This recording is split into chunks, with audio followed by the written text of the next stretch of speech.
এই যে বন্ধুরা বসে আছি, আজকে আবার বাড়ি চলে যেতে হবে, তার জন্য একটু মনটা খারাপ আর একটু ঘুম ঘুম চোখে। আমার এমনিই বাবার বাড়ি আসলে আমার খুব ঘুম পায়, তার মধ্যে আবার সবাই এক জায়গায় থাকলে এমনিই ঘুমের ঘাটতি হয়, কারণ আমাদের এক জায়গায় হওয়া মানে দিন কখন হয় রাত কখন হয় কোনো কুলকিনারা থাকে না, তার জন্য।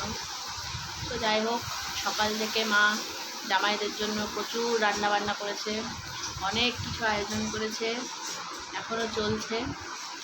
অনেক কিছু রান্না করেছে মাও করেছে, তারপরে আমি কয়েকটা করেছি, দিদি কয়েকটা করেছে, নিয়ে এইভাবে চলছে সকাল থেকে। এখনও রান্না শেষ হয়নি। মায়ের তো হাতে ব্যথা, ওই জন্য একভাবে পারে না করতে, তাই জন্য মা কিছুটা করেছে, আমি কিছুটা করেছি। আর এখন দেখি দিদি কি করছে। দিদি করছে মিক্সড ফ্রাইড রাইস। এই যে দেখা যাচ্ছে, এই যে মিক্সড ফ্রাইড রাইসটা হলেই একদম কমপ্লিট আজকের দুপুরের মেনু।